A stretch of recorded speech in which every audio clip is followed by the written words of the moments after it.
누구든지 주의 이름을 부르는 자는 구원을 받으리라. 그런즉 그들이 믿지 아니하는 이를 어찌 부르리요? 듣지도 못한 이를 어찌 믿으리요? 전파하는 자가 없이 어찌 들으리요? 보내심을 받지 아니하였으면 어찌 전파하리요? 기록된 바 아름답도다. 좋은 소식을 전하는 자들의 발이여 함과 같으니라. 아멘. 오늘 아름다운 발이라는 제목으로 함께 말씀을 나눠보도록 하겠습니다. 우리 사진 속에 계신 분은 존 로스라는 선교사님이십니다. 이 존 로스라는 선교사님은요, 19세기 말 20세기 초에 만주 지역에서 활동하셨던 스코틀랜드 장로교에서 파송받으신 선교사님이십니다. 아주 믿음의 가문에서 자라나시고 어릴 때부터 목사가 되는 것이 꿈이었고, 그래서 신학교에 가셔서 이제 공부를 하셨는데 특별히 어학 면에서 굉장히 탁월하셨다고 그래요. 그래서 히브리어, 헬러, 라틴어뿐만 아니라 이렇게 접하게 되는 언어를 굉장히 빨리 이렇게 습득하고 잘 받아들이는 그러한 재능 때문에 주변에서 당신은 선교사로 갔으면 좋겠다라는 권유를 많이 들었다고 합니다. 그래서 실제로 그것을 받아들여서 선교사가 될 준비를 하여서요, 서양 사람들에게 제일 어려운 언어가 중국어라고 하네요. 공부하기가. 그래서 당신은 언어를 잘하니까 중국 선교사로 가면 좋겠다.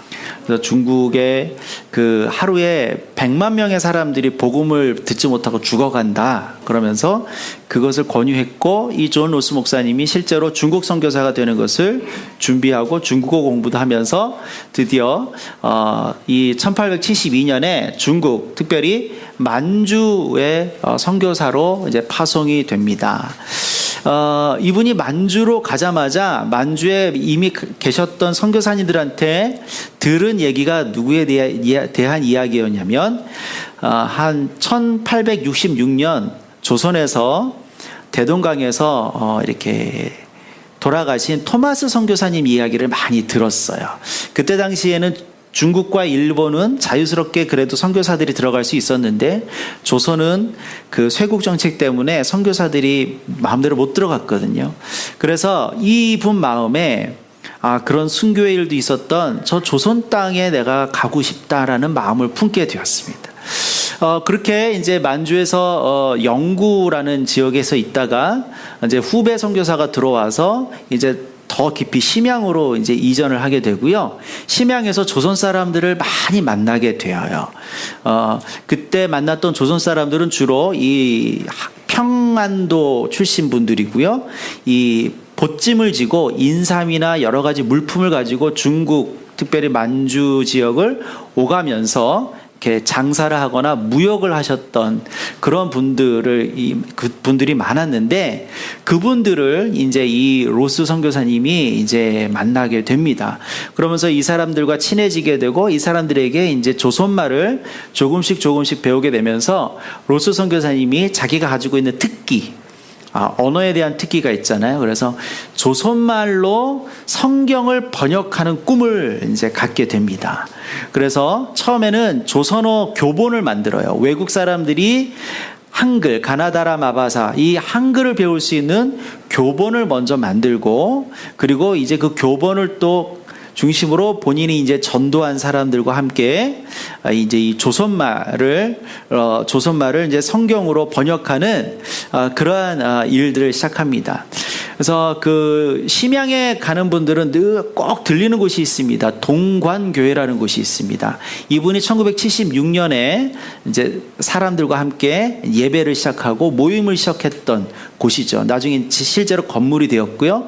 지금은 주일에 한 10,000명 정도가 모이는 중국에서 그 지역에서 가장 큰 130년이 된 그런 역사를 가지고 있는 교회인데, 그 동관교회를 이제 설립하시게 되는 거죠. 그리고 바로 그 자리에서 조선 사람들하고 77년부터 본격적으로 이 조선말로 성경을 번역하게 됩니다. 처음에 이제 마가복음, 요한복음, 누가복음, 쪽복음으로 하나씩 이제 번역을 하고, 그 다음에 복음서를 다 번역하고, 그다음에 로마서, 서신서 이렇게 하면서 10년 동안 이 서신서를 계속해서 이 신약 성경을 한 권 한 권씩 조선 사람들하고 번역을 하게 돼요. 그때에 처음에는 어학 선생님으로 왔던 사람, 이제 월급을 받고 이제 조선말을 가르치는 사람, 그리고 이제 시키는 이 성경을 조선말로 번역하는 한문 성경을 조선말로 번역하고, 그 다음에 로스가 이 헬라어 히브리어 성경을 조선말로 번역한 것을 다시 한번 점검해주는 이런 일들을 하던 분들이 성경을 읽으면서 믿음이 생긴 거예요. 그래서 예수를 그리스도로 고백하고 구주로 영접하게 되었습니다. 그래서 이분이 주로 이응찬이라는 아주 똑똑한 분한테 성경을 배웠는데, 이응찬 또 서상윤 또 이런 백홍준, 이런 이제 우리 교회사의 후대에 지금 남는 많은 그 유명한 이름들이거든요. 이분들이 이제 그곳에서 이제 믿음 생활을 시작합니다. 그래서 성경 번역한 지 한 2년 만에 이 중에 4명이 세례를 받게 됩니다. 백홍준, 이응찬, 이성아, 김진기, 이런 분들이 이제 조선 역사상 처음으로 세례를 받습니다. 한국 땅에서 세례를 받은 것이 아니라 만주 땅에서 이제 세례를 이제 받게 되는 거죠. 그리고 이제 한 권 한 권씩 이제 쪽복음 또 이게 서신서 하나하나씩 이제 번역이 되면서 이것을 그때그때 소량으로 인쇄를 하거나 또 손으로 직접 필사를 해서 이 사람들에게 이걸 가지고 국경지대 아니면 더 안으로 들어가서 조선 국경 안으로 들어가서 성경을, 한글 성경을 조선 사람들에게 나누어주는, 그거를 이제 권서라고 이제 나중에 이야기를 하는데, 그런 일들을 맡겼어요. 그래서 이분들이 이제 보찜을 쥐고 그 보찜 밑에는 그런 그 쪽 성경을 숨겨서 이제 국경지대로 가서 거기서 사람들에게 복음을 증거하기도 하고요. 또 때로는 이 국경 수비대에 걸려서 또 감옥 생활도 하고 고초를 당하기도 하고, 김청송이라는 분은 이 굉장히 아주 그 약장수였는데, 아주 힘이 좋은 약장수였는데, 이 성경 번역하는 작업에 이렇게 우연히 참여하게 됐다가 이게 성경 그 인쇄기에 이 글자 넣는 거 있죠, 글자 넣는 거, 글자 넣는 거를 시켰대요. 근데 이거를 글자를 넣다가 다 넣고서는 로스 목사님한테 가가지고 무릎 꿇고 눈물을 흘리면서 내가 예수를 믿게 됐다, 나를 세례를 줘라, 그러면서 그리스도인이 되었다는 거죠. 그리고 이분이 약장수를 하던 그 재주가 있어가지고 엄청나게 많은 성경을 읽고, 특별히 만주 지역을 돌아다니면서 많이 그 만주 지역에도 조선 사람들이 많이 살았다고 합니다. 그곳에서 성경을 많이 이렇게 사람들한테 주고 또 전도를 해서 굉장히 큰 그 지역이 이렇게 복음화되는 그런 일들을 일어났다고 해요. 자, 그래서 이 나중에 1977년부터 1887년까지 1877년부터 1887년까지 10년 동안 이 처음에 시작한 이 쪽복음부터 시작해가지고 모든 신약 성경의 27권을 다 완역을 하게 됩니다. 그래서 한 권의 책으로 묶어서 낸 것이 바로 예수 선교 전서라는 이 책이에요. 이 책에 이 10년 동안 존 로스 선교사님이 정말 온 인생을 다 바쳤거든요. 9명의 선교지로 떠나면서 결혼식을 해서 신혼여행이 선교지로 가는 여행이었는데, 그때부터 아이를 가져서 낳기 시작해서 아이를 9을 낳았는데 그 중에 5명이 만주 땅에서 죽었습니다. 아버지보다 먼저. 그리고 부인도 죽고요. 온 정말 삶을 바쳐서 이제 번역을 하신 건데요. 이 특별히 서상윤, 김청송, 백홍준, 이 세 분이 그 중에서도 굉장히 큰 역할을 했습니다. 자, 근데 제가 이 세 분의 이야기를 드리는 이유가 있습니다. 단순히 성경만 번역한 것이 아니라 이 성경 때문에 일어나는 일들이 한국 교회 역사와 이 역사 안에 굉장히 큰 어떤 자리를 차지하고 있기 때문이에요. 서상윤이라는 분은요, 굉장히 그 용감한 사람이었다고 해요. 그래서 다른 사람들은 그 압록강 넘어서 조선 땅으로 예수 선교 전서, 그리고 저쪽 부분 성경을 가지고 들어가면서 굉장히 겁내했다고 합니다. 그래서 뭐 어떤 사람은 막 이렇게 분해해가지고 가지고 들어가기도 하고 다 분해해서 멜빵으로 만들어서 이렇게 보찜, 이 어깨끈으로 만들어서 가지고 들어가서 다시 풀어서 이렇게 만들어서 또 사람들 나눠주기도 하고 그랬다는데, 이분은 담대하게 그냥 보찜에다가 성경책 가지고 들어가다가 걸린 거예요. 걸려서 감옥에 들어갔어요. 감옥에 들어갔는데 마침 이분을 알아본 고향 친척이 이분을 몰래 밤에 빼줬습니다. 빼줘서 얼마나 지금 고마워요. 살아났으니까. 그런데 이분이 그렇게 탈출을 시켜줬는데 그 자리에서 또 부탁을 했대요. 저 성경책이 더 중요하니까 성경책도 가지고 와달라고. 그래서 지금 사람 한 명 지금 구출시켜주는데 다시 가가지고 그 압수된 성경책 꾸러미를 다시 어렵사리 꺼내다가 이분한테 줬다고 그래요. 그래서 이 서상윤이라는 분이요, 그날로 도망을 갔대요. 어디로 가냐? 황해도 지역으로 도망을 갔어요. 왜냐? 거기가 외가댁이 있었거든요. 황해도 지역으로 들어가서 황해도 봉대라는 곳에 가서 외가댁에 가서 거기서부터 20리 정도 떨어진 소래마을로 가서 사람들 전도를 하기 시작했대요. 성경책을 가지고. 순식간에 50가구 중에 40가구가 예수를 믿게 되었다고 해요. 그리고 아무도 도와주지 않았는데 자생적으로 교회가 생긴 거예요. 그게 1883년의 일입니다. 그래서 한국 최초의 교회는 소래교회인데, 그것은 선교사가 세운 교회도 아니고 외국에서 세워진 교회도 아니고 조선 사람 스스로 세워진 그런 교회가 바로 이 소래교회가 되는 거예요. 그리고 이분이 황해도에서만 전도하는 것뿐만 아니라 서울까지 가가지고 서울에서도 성경을 많이 이렇게 나눠주고 또 성경 공부도 하고 하면서 전도를 하면서 서울 지역에서도 수백 명의 사람들이 이렇게 모이게 되었고 또 예수를 믿게 되었다고 합니다. 아까 말씀드린 김청송이라는 분, 약장수 출신인데 얼마나 전도를 열심히 했는지 만주 지역에 가서 그 옛날 고구려의 수도 국내성 근처로 가가지고요, 거기서 굉장히 골짜기마다 거기 이미 굉장히 많은 조선 사람들이 살고 있었다고 합니다. 거기에 그 조선 사람들에게 이 성경책을 나눠주면서 전도를 엄청 많이 했다고 해요. 그래서 거기서 세워진 교회가 이양자 교회라는 교회인데요.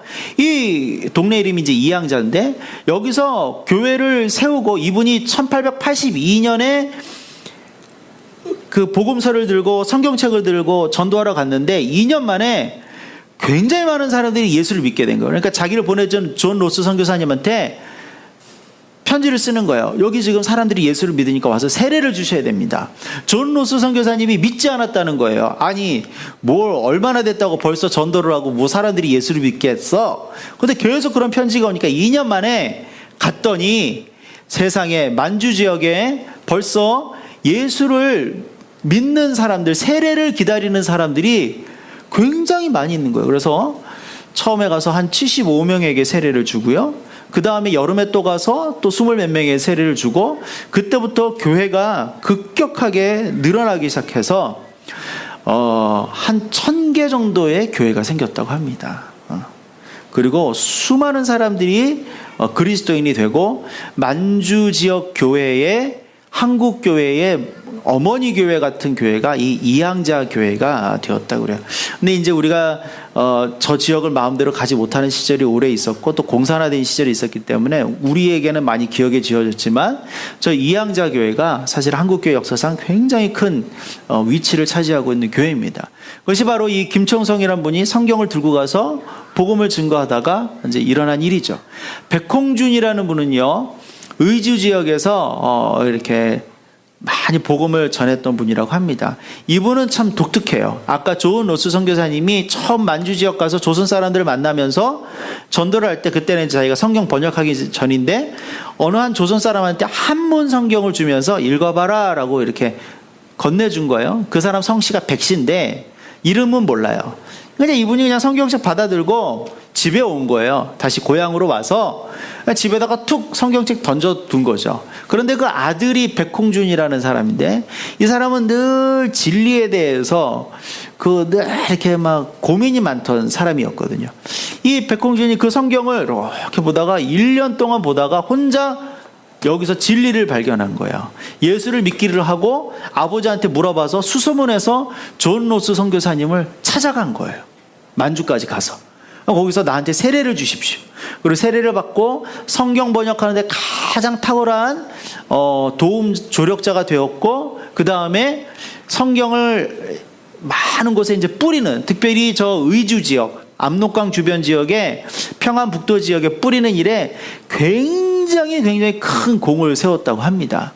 그런데 이분이 너무 활발하게 활동하다가 결국은 1902년에 그 관군에 의해서, 지금 말하는 경찰이죠, 잡혀가지고 모직에 고문받고 2년 동안 칼을 쓰고 있었대요, 감옥에서.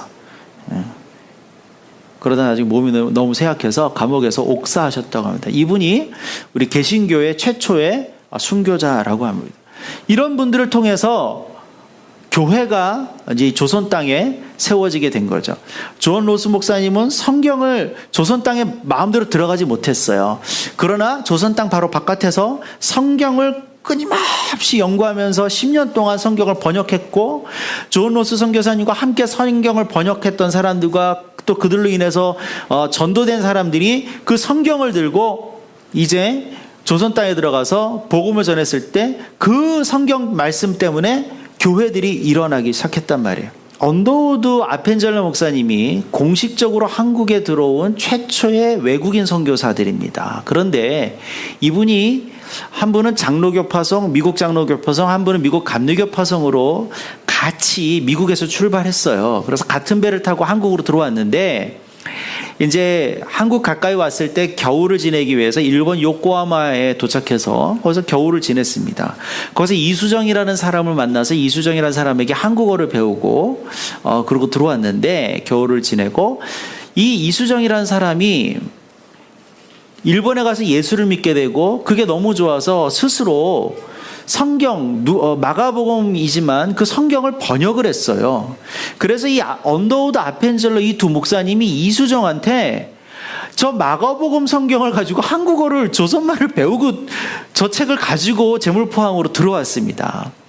자, 이렇게 들어와서 보니까 이 놀라운 일이 있었던 거예요. 뭐냐면 한국 조선 땅에 들어오자마자 사람들이 찾아와가지고 세례를 달라고 그러는 거예요. 세례를. 아까처럼 보신 것처럼 서상윤, 백홍준 또 이런 분들에 의해서 이미 이 한양 땅에만 세례를 기다리고 있는 사람이 300명이 넘었다고 하고요. 저쪽 의주 쪽에는 한 100명이 넘었다고 하고, 이런 일들이 이제 이미 일어나고 있었던 거예요. 그리고 그보다 1년 전에 존 로스 선교사님이 이 조선 사람들 통해서 북쪽으로를 통해서 성경을 보쯤을 지고 이렇게 내려보낸 일도 했지만, 그 성경을 요한복음, 마가복음, 아직 쪽복음이었지만 뭉텅이로 몇천 권씩 일본으로 보냅니다. 일본으로 보내서 일본에서 다시 이것을 일본 사람들이나 또 미국 선교사들이 미국 그 사람들이 배에 싣고 부산항으로 가지고 들어와요. 그래가지고 이미 1885년 이전에 이 부산이나 이 경남 지역, 대구 지역에서는 성경이 막 이렇게 사람들 손에 의해서 전달되고, 거기서도 스스로 성경을 보고 예수를 믿는 사람들이 많이 생겨나고 있었습니다. 또 1884년에 어떤 일이 있었냐면, 또 한쪽으로 상해로 책을 몇천 권을 꾸러미를 보내가지고 거기서 배를 통해서 이제 제물팡으로 들여버렸는데, 이거는 세관에서 적발이 돼요. 그런데 그때 멜렌도로프라는 사람이 우리나라에 있었는데, 이 사람이 이제 우리나라 제가 지금 정확한 직함은 생각나지 않는데, 우리나라 이제 벼슬을 갖고 있었거든요. 일종의 이제 자문위원 같은. 근데 멜렌도로프의 부인이 굉장히 독실한 신자였다고 해요. 그래서 멜렌도로프의 부인이 그 소식을 듣고 멜렌도로프와 또 멜렌도로프가 알고 있는 고위직 사람들을 통해서 그 성경을 무사히 빼내게 합니다. 그리고 그 성경이 이미 막 이 한양과 경기도 지방에서 많이 이렇게 퍼지고 있었어요. 그리고 1885년에서야 언더우드 아펜잘레 목사님이 조선 사람이 번역한 마가복음 성경을 들고 조선 땅에 들어왔는데 이미 조선어로 된 성경을 수많은 사람들이 보고 예수를 믿는 것을 결심하고 세례를 기다리고 있었던, 세계 선교의 역사에 단 한 번도 없었던 놀라운 일이 일어나게 된 것이죠. 그래서 우리가 1885년을 한국 기독교의 원년이라고 생각하는데 사실은 그보다 훨씬 전에 성경이 번역이 되고 있었고, 그리고 그 2년 후에는 신약 성경이 완전히 마태복음부터 요한계시록까지 완전히 번역이 되어서 통째로 이제 우리 땅에 들어와서 이 성경이 퍼져 나가게 되었습니다. 저기 보면 문광서원이라고 되어 있는데요. 글로써 빛을 비춘다라는 의미로 이 존 로스 목사님이 만주 지역에서 이 성경 인쇄를 위해서 세운 그러니까 일종의 출판사예요. 이 문광서원을 통해서 몇천 부씩 성경이 찍혀서 조선 땅으로 들어왔고요. 단순히 성경이 들어온 것이 아니라 아까 보신 그 일례들처럼 성경이 들어오자마자 여기저기서 예수를 믿는 그런 일들이 일어나게 됐다는 것입니다.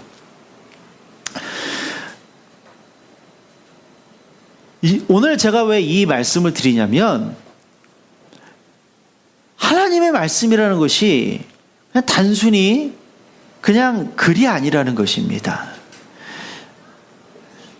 우리가 근대화가 시작하면서 외국의 좋은 문학 작품들이나 여러 가지 글들 굉장히 많이 번역이 되어서 소개가 되었습니다. 그러나 한국 역사에 지대한 영향을 끼친 책은 바로 이 성경책이에요.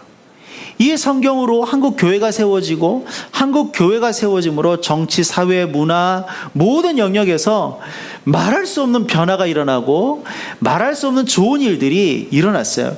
이 말처럼 빛이 임하게 된 것입니다. 왜요? 단순한 글이 아니라 이 글에는 하나님의 말씀의 생명이 담겨져 있었기 때문이에요. 이것이 우리 교회의 역사고 우리 선조들의 역사였어요. 그리고 이 이후로도 우리가 말씀 가운데 거하는 교회 전통이 있었습니다. 그래서 이미 저 소래교회 때부터 매일 새벽 예배가 있었고 3일 저녁 예배가 있었다고 해요. 그리고 선교사님들이 들어오면서 여기저기서 성경을 배우려고 사람들이 몰려들었기 때문에 여러 가지 형태의 성경 공부반이 만들어졌고요. 이것도 모자라서 수많은 사람들, 몇백 명 혹은 1000명 이상의 사람들을 일주일씩 모아놓고 아침부터 저녁까지 집중적으로 성경을 가르쳐주는 일들이 이때 시작되었어요. 그것을 우리가 사경회라고 합니다. 이것이 나중에 20-30년 지나서 길선주 목사님이나 김익도 목사님 통해서 부흥회로 이렇게 변화가 되는데, 지금의 부흥회와는 달리 이때 사경회는요, 정말 하루 종일 앉아서 말씀을 배우는 것, 말씀을. 그렇게 말씀을 사모했던 민족이고 그 가운데 교회가 성장할 수 있었던 것이죠. 그렇게 우리가 이 자리에 있는 것입니다. 여러분, 우리가 이 하나님의 말씀을 정말 귀하고 감사하게 여겼으면 좋겠어요. 저분들이요, 저 성경을 번역하려고 목숨을 바쳤던 사람들이고, 저 성경을 전하려고, 그리고 저 성경을 또 다시 다른 사람에게 가르치려고 실제로 목숨을 걸었던 사람들이에요. 그 일들 때문에 우리가 이 자리에 있는 것입니다. 이분들이 성경을 얼마나 귀하게 여겼을까, 여러분 생각해 보십시오. 자, 그런데 이제 100년이 지난 지금 어떤 일들이 일어나고 있느냐? 바로 저 성경이 최초로 번역됐던 저 만주 땅, 중국, 저 우리나라 위쪽, 중국 북동 지역이죠. 저 땅에서 다시 한글 성경을 한국 땅에 집어넣는 일들이 시작되었어요. 그래서 지금 한 이제 130년, 우리가 선교 140년 넘었는데 한 30여 년 정도 저 만주 땅에서, 저 동북 삼성에서 성경책, 한국어 성경책을 다시 한국 땅에 집어넣는 일을 하고 있는데, 그 한국 땅은 어떤 한국 땅이냐? 바로 북한 땅이에요. 그리고 그 한국어는 북한 말이에요. 자, 제가 한 권의 성경을 가져왔습니다. 이것이 신약 성경입니다. 너무 글씨가 조그맣죠. 이것이 지금 비밀리에 여러 가지 방법과 루트를 통해서 북한으로 들어가고 있는 조선말 성경입니다. 왜 이렇게 조그맣게 만들었을까요? 들킬까봐 그러는 거죠. 이것을 속주머니에 집어넣고 있거나 집안 구석에 집어넣고 있다가 성경책을 보고 싶을 때 성경을 피는 것입니다. 중국은 가장 많은 선교사가 아시아에서 들어갔던 나라입니다. 그리고 공산화가 되기까지 굉장히 많은 교회가 있었죠. 그러나 공산화가 되고 문화혁명을 지나면서 기독교회가 어마어마한 핍박을 받았습니다. 굉장히 많은 교회가 허물어졌고 목사와 성도들이 실제로 사형을 당하거나 감옥에 들어가는 엄청난 핍박을 당했습니다. 그래서 중국의 교회가 지하교회가 되었어요. 모든 성경이 다 불타 없어졌습니다. 성경을 가진 사람은 걸리면은 적어도 감옥에 들어가거나 사형을 당하는 일들이 수십 년 동안 자행이 되었습니다. 그러나 등소평 이후에 중국이 개방되면서 여전히 지하교회지만 그래도 좀 신앙생활하는 것이 자유로워졌잖아요. 그러나 그때 우리에게 들려온 그 수십 년 동안의 이야기, 정말 눈물겨운 이야기들이 들려오는 거죠. 성경책 한 권을 가지고 있는 사람이 수만 명의 사람들을 만나기 위해서 중국 전역을 돌아다니면서 비밀리에 목숨을 걸고 돌아다니면서 밤마다 사람들이 모인 곳에 가서 성경책을 읽어주는 거예요. 설교하는 것도 아니고 성경 공부하는 것도 아니고 자기가 가지고 있는 성경책을 읽어주는 거예요. 그 수백 명의 사람이 어떻게 알고 왔는지 그 말씀을 들으면서 눈물을 주룩주룩 흘리는 거예요. 왜? 20년 동안 30년 동안 그냥 옆에 있는 사람과 부모님 통해서 성경에 대한 이야기만 들었는데 성경책을 직접 자기의 눈으로 보고 성경책에 있는 그 글자 그대로 읽혀지는 목소리를 들을 때 이 사람들이 얼마나 감동이 되겠습니까? 그래서 어떤 분들은 성경책을 통째로 암송했다고 그래요. 이 귀한 성경을 내가 가지고 있을 수 없어서 다른 전도자에게 두고 나는 성경을 통째로 암송해서 가는 곳마다 암송한 성경을 쭉쭉 이야기해주는 그런 일들이 중국 땅에서 있었습니다. 오늘날 북한 땅에서도 그런 일들이 일어나고 있다는 거예요. 이렇게 한 권 한 권 들어간 성경책으로 사람들이 예수를 믿게 되었고요. 또 북한에서도 기존에 있던 교회가 다 무너지고 없어졌어요. 그러나 성도들은 핍박 속에서도 그 신앙을 지키는 성도들이 있었단 말이에요. 아오지 탄강으로 쫓겨나고 가족들이 흩어지고 사회 제일 밑바닥으로 들어가 너는 기독교인이다. 그런 이유로 사회 제일 밑바닥으로 쫓겨난 사람들, 그러나 신앙을 버리지 않았던 사람들이 있거든요. 성경은 가질 수 없지만 부모로부터 받았던 신앙을 순교자의 후예들, 신앙을 버리지 못하는 사람들, 그 사람들에게 지난 20-30년 전부터 성경책이 들어가기 시작하는 그 성경을 받았을 때 그 사람들의 감동이 어떻겠습니까? 똑같은 일들이 지금 북한 땅에도 있단 말이에요. 여러분, 우리가 북한을 바라볼 때 북한에 정치하는 사람들은 따로 봅시다. 그러나 여전히 우리가 기도해야 되는 것은 100년 전에 130년 전에 저 소수의 사람들에 의해서 이 땅에 교회가 생겼고 역시 그 핍박 속에서도 교회가 생기고 수많은 사람들이 세례를 받고 결국 이런 130년 뒤에 이런 역사가 일어난 것을 우리가 보고 믿는다면 우리가 지금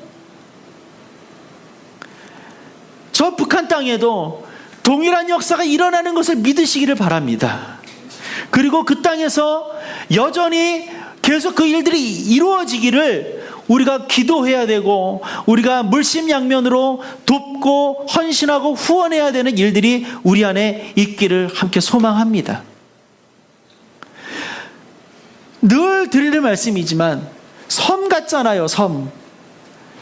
이곳에 불빛이 비치고 이 땅이 자유롭게 되고 이 땅에 교회가 세워지면 어디든지 우리가 함께 할 수 있는 것이죠. 온 세계 사람들과 함께 무엇이든지 할 수 있는 것이죠. 선교도 마음대로 할 수 있는 것이죠. 그날을 봐야죠.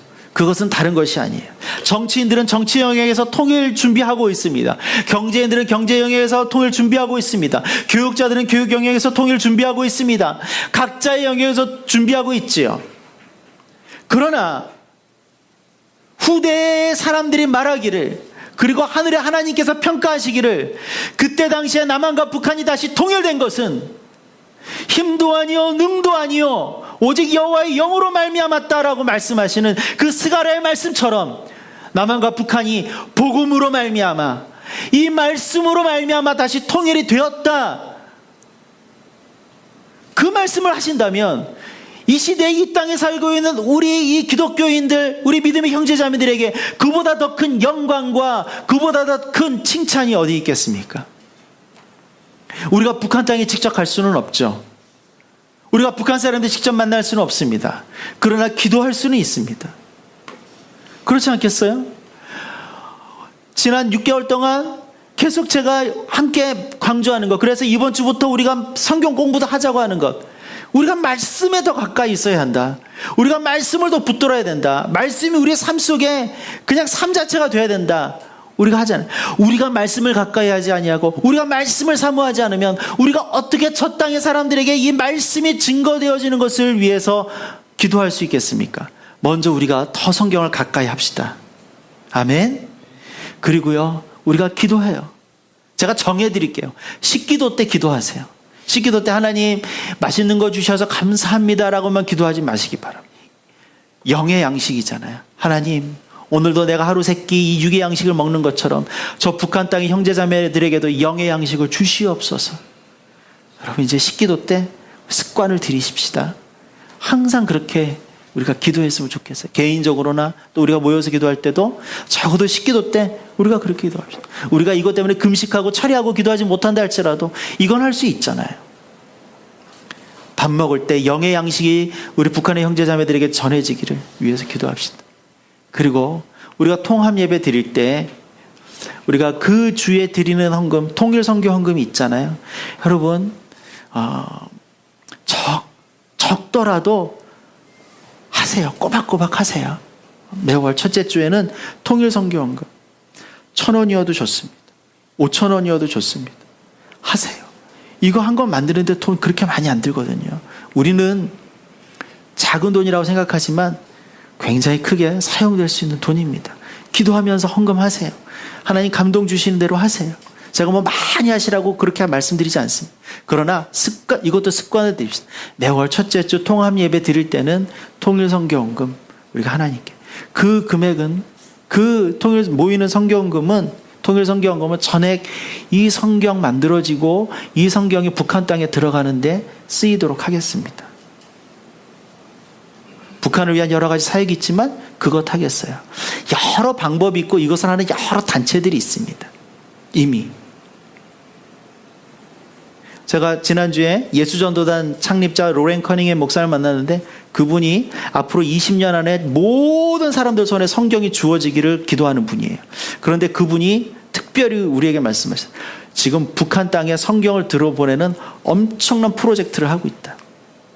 이미 수십만 권의 성경책이 북한 땅으로 들어갔다. 조만간 남한 사람들이 보유하고 있는 성경 권수보다 북한 땅에 들어가 있는 성경 권수가 더 많아질 거다. 그런 놀라운 이야기를 하시더라고요.